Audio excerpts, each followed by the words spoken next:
What's going on, everyone? Welcome back to the channel, and this is my review of Aliens. Shit! Someone cut the power, guys. We gotta switch the motion tracking. 12 meters, guys. I got multiple signals. 10 meters. 9. 8. What the hell? What's going on here, guys? Oh, fuck!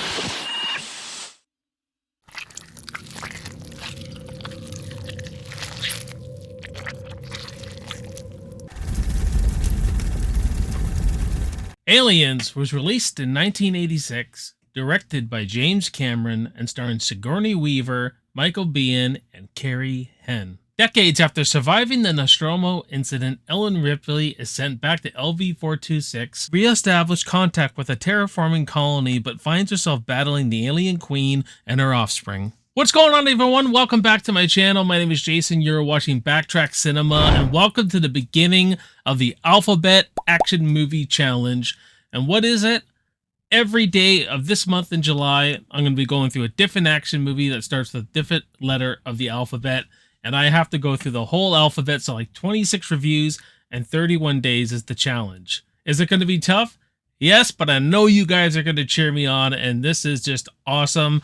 And this a big shout out to one of my favorite movie reviewers, probably my favorite movie reviewer, Brian Lomax. He did this a while back. He did like an alphabet movie challenge. His went to like a charity and a fundraiser of some kind. So I just want to give credit where credit is due. So this is kind of inspired by what he did, and I always want to push myself and do something just awesome like this. The only rules I really have is I have to get it done before August 1st. That only leaves me with 5 days off, and we're only on July 3rd here. So I only got, what, 3 days? I only get 3 days of rest. So this is going to be a tough challenge, and I have to at least get the video uploaded to you guys by midnight. If I end up missing all my days off, then I'm history. But I probably still will continue it through the summer, even if I fail the challenge. So this is going to be a lot of fun, guys. The only thing is I could use your guys' support. So, you know, like the video, subscribe.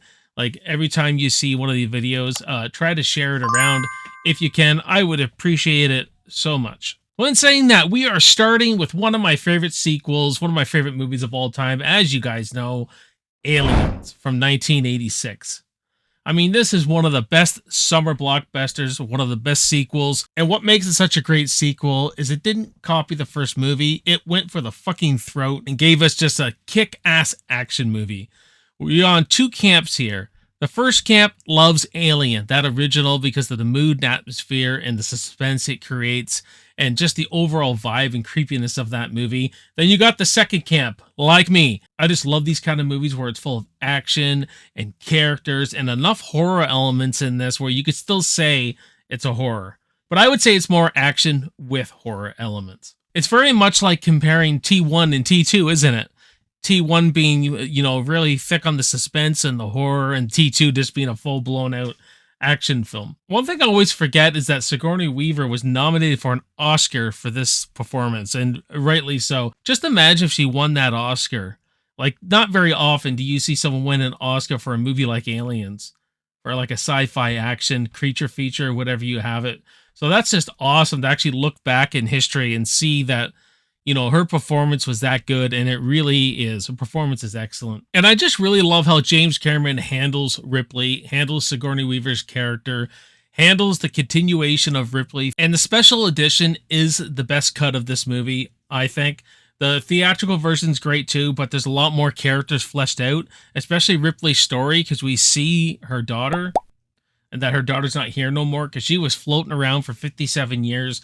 She comes back. She's full of loss. She's full of regret. She's full of PTSD, kind of like a Vietnam soldier, you know, coming home and then setting back again. The only way she can really deal with her PTSD is to go back into the war. You know what I mean? And there's nothing for her here no more. So she's very much a very isolated and alone character. She plays it so good when she, you know, she's having the nightmares or she's just alone by herself, and the way Jimmy Cameron really focuses on her. And when shit hits the fan, she really rises up and becomes a leader. It becomes a badass, man. Cut off! Do something! And when she meets this little girl, Newt, who's, lost all her family, it just gives Ripley a second chance at motherhood. They both fill these gaps that they're missing. And it becomes a mother versus mother finale at the end of this. That's really the heart of the story between Ripley and Newt. And, where the franchise went, my God, how could you fuck that up?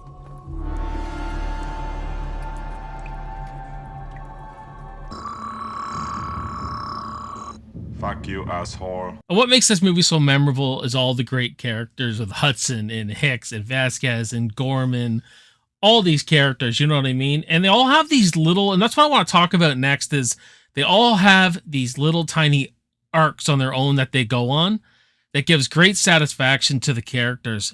Even when they're dying, even when they're going out like soldiers, it's so satisfying at the same time, even though, they get killed. We got Hudson, played by Bill Paxton, and he's played up as this badass, but when things start going south, he becomes this biggest whiner, and he's agitated and nervous, and he can't handle it. That's where a lot of the tension is released, though, with his comedy and the stuff he's saying, and we're laughing at it because it's so funny seeing him freak out. Hey, maybe you haven't been keeping up on current events, but we just got our asses kicked, pal. And that's like a big trope in horror too. The guy who seems so tough, but he just falls apart when shit hits the fan. So Bill Paxton just played a fantastic character. We got Hicks, who played by Michael Biehn, that we know playing Reese in Terminator.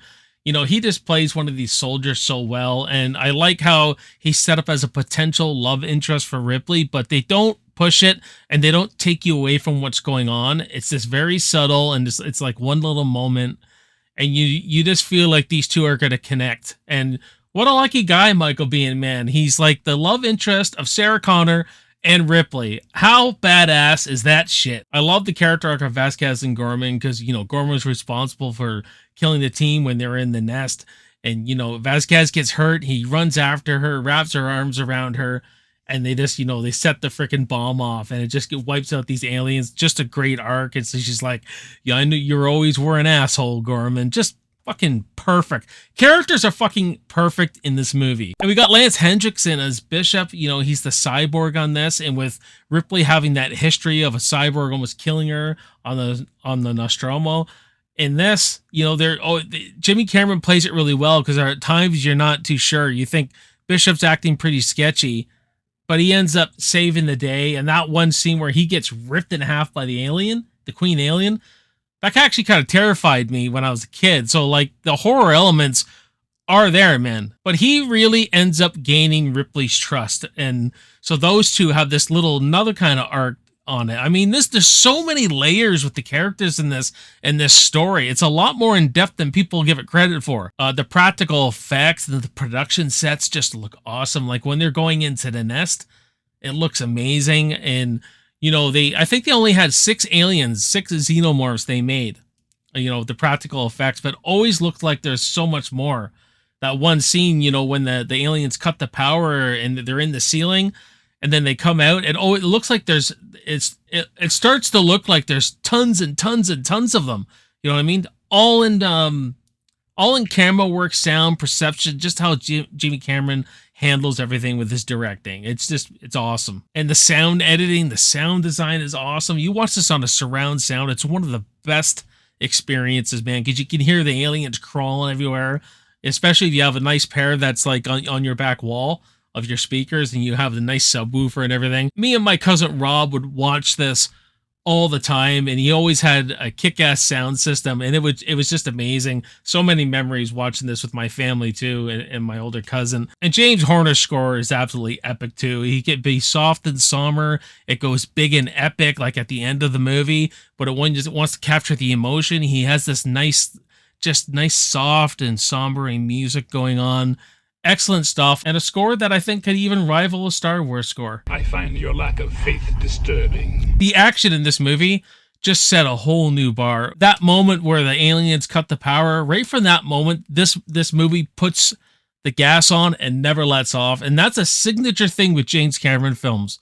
And how you always know you're watching one, because he develops the characters. He gets you interested in the character. He gets you caring about the characters through like 3/4 of the film. When it's time to lay that action on, he steps on the gas and goes right to the end of the movie. And I mean, it's just awesome, man. Where the end of this movie is just like a battle with all the aliens. The team's getting wiped out. Ripley goes and saves Newt, and then, you know, then there's the big standoff between the alien queen and Ripley. They think they get away, and right at the end, that's the big epic battle between her and the alien queen, where she's in the loader and she's like, "Get away from her, you bitch!" And it's just fucking awesome. You just get jacked. I get so emotional and just excited just talking about it, man. It's just awesome. And this movie has one of the best shots I have ever seen in a film. Ever. When Newt's waiting in the water and that freaking alien comes right up behind her. The way Jimmy Cameron just shot that, just where you don't quite see the whole thing rise. It's just coming up and then he cuts and then you hear her scream and everything. That's a beautiful shot. You could like put that on a painting and hang it on your wall, right? It's just absolutely awesome. Rewatching this for like the 100th time, there's only 2 real nitpicks I really have with it, and that is when they're in the nest, the way Jim Cameron shoots this, he shoots it a lot through their recorders they have on, where Gorman can just see them through a TV screen. It made it kind of claustrophobic and everything, and I get that. I think we should have got to see a lot more in there. But maybe just James Cameron didn't want to show you all the alien stuff like at that moment. But I feel like I just wanted to see the team getting wiped out a lot more. And, you know, it has one of the, you know, when they're all coming back, he said, "Marines, we are leaving." And they sticks the fucking shotgun up the alien's chin. And he's like, "Eat this." Awesome shit, man. Just awesome action sequence. But I feel like, you know, when they were just going through when they were just watching everybody through the little monitors and everything, I don't know. I think I would have liked to seen them been in the mix there with them. You know what I mean? And another one's just a little logic issue. They establish early that whenever they're shooting these aliens, the blood spreads everywhere and it gets on their skin, and you know it just eats through their skin and everything. That's a rule they established in this franchise, obviously.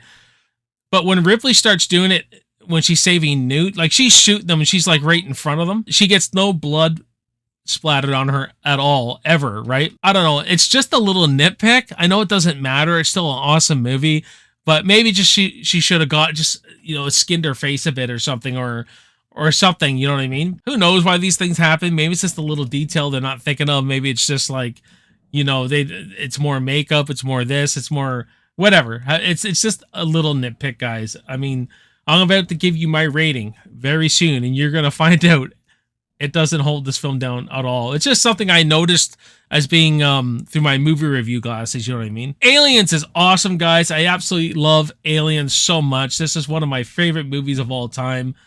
Sci-fi, action, horror at its best, man. So I'm going to give Aliens a perfect score. It's an A. But what about you guys? What did you think of Aliens? Have you seen it? Have you not seen it? Let me know in the comments, and we'll have a great discussion on Aliens. And we are off to the races with the Alphabet Action Movie Challenge, guys. So buckle in.